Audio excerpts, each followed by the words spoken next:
taking time for your health. The African American Wellness Watch. Trusted information for us, by us. Dr. Mike Lenor and other experts from around the country and around the world have the latest on how you and your family can get healthy and stay well. Black Doctor and the African American Wellness Project, we're taking on asthma. And we know this is in your wheelhouse. When we're talking about asthma and asthma-related illnesses, for Black folks, we know we're disproportionately impacted by it. And so we're going to kind of talk a little bit about it and help our audience coming together to overcome asthma and find better treatments for ourselves and for our children. So the first question is really, why have our organizations chosen to work together to improve asthma outcomes? Well, because I think we have power together. I mean, I think that asthma is a passion of mine. I will share with the audience, unfortunately. My first wife passed from asthma, so I was consistently always on it, and especially in urban inner cities. 30 million people have asthma. African Americans suffer the most. African American women have the highest mortality rates, and African American child 3 times more likely to die from asthma. My whole career has been trying to change those statistics. And I think we made some progress, but I think we're falling backwards. And I think that the two of us together, certainly BDO with its large reach and its commitment to the community in a lot of different ways, and the African American Wellness Project, because it's one of our priorities, form the perfect partnership. We are not going to get these people golden emergency room this year, this winter. We're going to give them enough information for them to take care of their asthma, and they need to stay tuned to see what we're going to try to do. Well, amen to that. So let's give people some asthma basics. What's the main cause of asthma? Well, the main cause of asthma is a bunch of cells moving to your lung and set up shop. And as they set up shop, they release these chemicals which force the airway to close down. And it causes an inflammatory process in the lung. We've talked about inflammation with the knee, and we talked about inflammation with foods last week, but inflammation is the process. A bunch of cells move in there, and that's what they cause is the problem. A lot of things can trigger these cells: allergy, infection, some people just have it genetically, but it's an inflammatory process. And how does asthma present, and how do you classify it? Well, the most common presenting symptom of asthma, unlike what most people think, is the wheezing and shortness of breath, is chronic coughing. Coughing without fever, coughing without other causes, coughing with exercise. So coughing is the most common presenting symptom. And when you start wheezing, you have 70% airway obstruction. So if you're wheezing, even if you're wheezing occasionally, that means you have significant amounts of asthma. Lots of asthma occurs without wheezing. And so chronic cough is the most common presenting symptom. Now you mentioned some of the symptoms, but what triggers those symptoms? What are some of those triggers? Well, you look at it in a lot of different ways. There are allergy symptoms that trigger it. There's infection that triggers it. There are certain people with genetic situations that trigger the asthma. And so there's a variety of different things. What's good about that process, though, is there is a commonality of what you can do, because the triggering of the symptoms means that you can treat the symptoms in pretty much the same way. And so, but I think that's the usually presenting symptom. Those are the things that trigger asthma. From an allergy perspective, it's pollens and non-pollens, grasses, trees, weeds, house dust, dog, animal, dander, and there are a bunch of irritants that trigger asthma. I mean, those are infection and things like that can make people wheeze or cough. So do patients with mild asthma, do they need to be managed, or can they just live their day-to-day life without managing their asthma? Well, you might be surprised that it's people with the mild asthma that die the most. Every day in this country, 10 people die from asthma. And it's usually those people with mild or moderate asthma have the same mortality rates as those with very severe asthma, because they're usually, when they do get symptomatic, they're not prepared to take care of it. All right, so let's talk about treatment. And we know that the big A word is albuterol.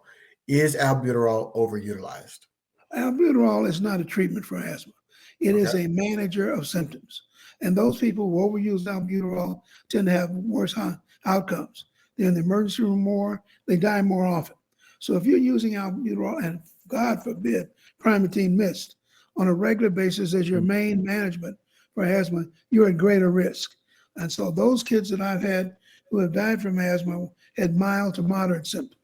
When they got on a football field or track, or they got on a basketball court, they started to have symptoms. They were not prepared, and those are the ones that died. Those people with severe asthma, they have everything. They got machines. They call you, me, their grandmother, everybody when they get symptomatic, and so they're less likely to get into the very severe process. But I think it's a mistake to think because you just occasionally have asthma that you're not at great risk. You are at great risk, and your children are at great risk if you don't manage it properly. So what about day-to-day medications and steroids? Well, I think the day-to-day medications really involve both appropriate use of albuterol and the maintenance medications. The maintenance medications are generally what we call inhaled corticosteroids. What they do is they sit at the surface of the lung and they stop this inflammation. They're not absorbed systemically, so they don't cause the same problems that prednisone does cause. And anytime you have exacerbations, that means anytime you break through and you need prednisone or you need other things, or you go to the emergency room, that's a sign that you need to better manage the process. Okay. And are there any new medications that people need to know about? Yeah, we're going to make sure that everybody who looks at this program, looks at Black Doctor, looks at the African American Wellness Project knows about the new biologics. There's a certain group of medications called biologics. They are life-saving, especially for people with severe intractable asthma.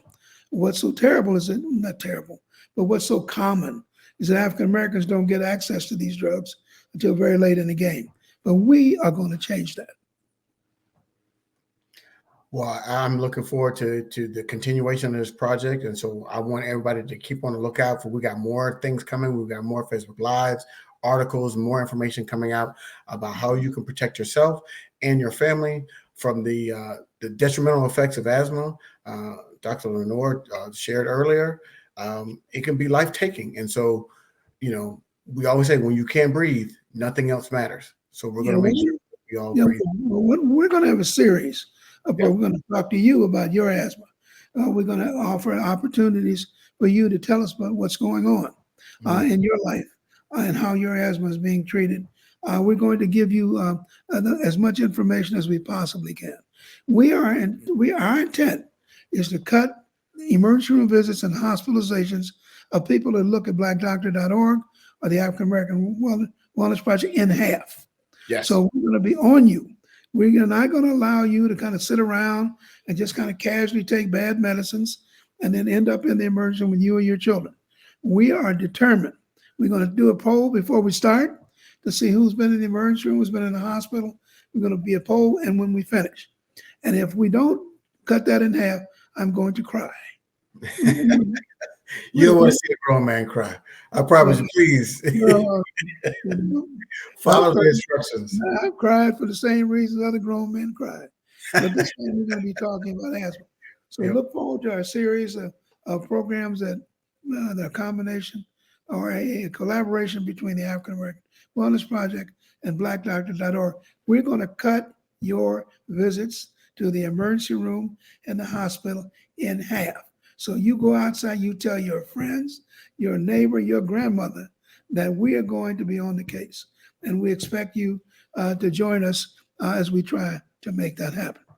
So now we're going to take a quick break, and when we come back, we're going to be surprised by a few powerful foods that Mr. Dean has identified. I don't know where you have time to go get all these foods.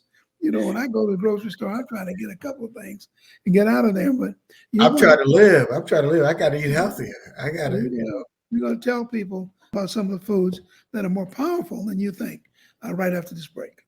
In 2007, DeAndre Gaines found himself dizzy with his heart pounding. On my way to work one morning and just didn't feel right. Hours later, he woke up in an emergency room. They told me I was having heart failure. DeAndre was 28 years old. He ended the day with a new pacemaker implanted in his heart. It was what you might call a bad day. Terrible. It wouldn't be the last of the bad days. Depression, continued health struggles, and incarceration plagued him for several years. By 2020, his heart And this time his body were failing. All of his organs were starting to fail. If he had not gotten to us, he probably wouldn't have made it. Let me see your equipment for you. Kimberly Vessels is DeAndre's heart failure nurse practitioner and part of the Norton Healthcare team that implanted DeAndre with a VAD machine, which is essentially a mechanical heart. When people think about heart failure, they think of it as an older white male disease. It is for that population, for the older white males, but we see younger African American males with this disease. At age 43, DeAndre's life now depends on rechargeable 18-hour batteries. If I leave the house, I have to put on battery packs. When I'm in the house, I have to plug myself into a wall unit.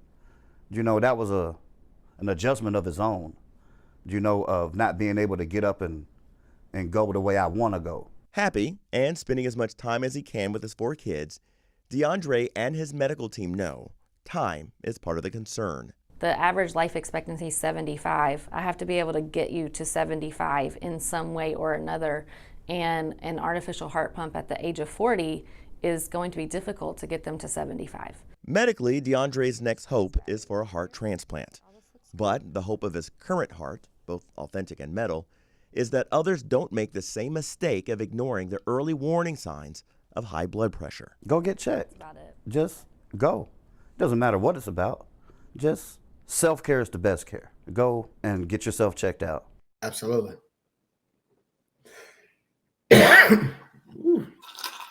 Okay, Ellis. All right. All right. All right. Well, we're glad to be back, Mr. Dean. What are these foods you've been hiding from us?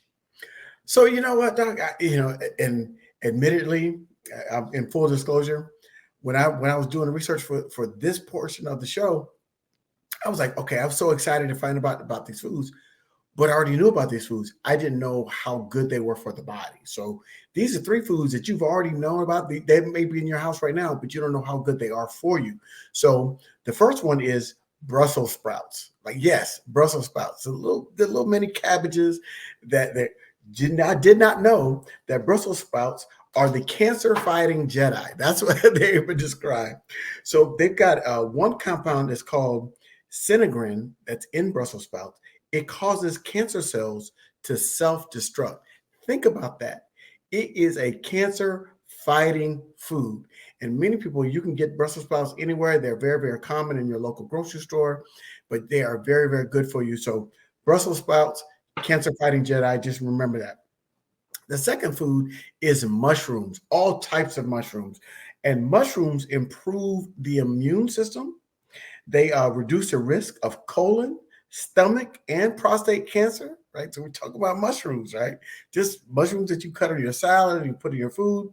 They also have been shown in some studies in China to reduce breast cancer, the risk of breast cancer by up to 64%. And they're very high in vitamin D, which also has been shown to improve our immune system. So we're talking about mushrooms that you may not like them. Some people, it's a texture thing, but mushrooms are very, very good for you. And finally, onions, right? Onions, those things they're in a lot of different foods. We eat them raw, we eat them cooked. But that crying compound, when you cut onions and it makes you cry, that crying compound is shown to help prevent strokes from happening. Onions are also a natural blood thinner. It's high in vitamin C, and they provide calcium, iron, folic acid, and dietary fiber, all in that little onion. And it can also help prevent stomach ulcers. Now, if you have a stomach ulcer, it can't reverse it. But if you don't have one, eating onions can help prevent stomach ulcers. So those 3 foods, Brussels sprouts, mushrooms, and onions, are very, very good in terms of fighting cancer, boosting your immune system, preventing strokes. They're high in vitamin D, vitamin C, and other natural ingredients. Really just will help your body. So we're talking about eating healthy. Please include Brussels sprouts, mushrooms, and onions. But also, please remember, we can't cook them down all the way down and all this fats and stuff. If we do that too much, it will change the composition of the vegetables. So try to eat them in as close to their natural state as possible. If you're going to cook them, just a slight cooking, maybe a roasting, a little olive oil, those things like that will help keep them in a more natural state so you could be as healthy as possible. Doc? Well, that means I have to change my diet. I never did like Brussels sprouts, although it's I don't either. They smell like feet to me. But and the mushrooms you're talking about, not the mushrooms I remember from my youth. And so, but I'm gonna change that, and I do use those, and I love onions, but I want people to take this seriously because we've been giving you a lot of dietary tips, and what happens is that if you change your diet, you change your lifespan, you change the quality of your life, and so consequently, we appreciate you going to the grocery store, Mr. Dean, every week and finding these foods that people. well, you're right. We always talk about food as medicine, and that's kind of been a cliche, but that's the reality. We understand that eating a more plant-based diet will help reduce our cancer risk. It will help lower our blood sugar. If we have diabetes, it can lower our blood pressure. Our diet is really what's driving our poor health. There's a genetic component to health, but what we eat and how little or how much we exercise, how little or how much we sleep, and how we protect our mental health goes a long way into helping reduce those risks of developing these diseases and disorders that we've been talking about.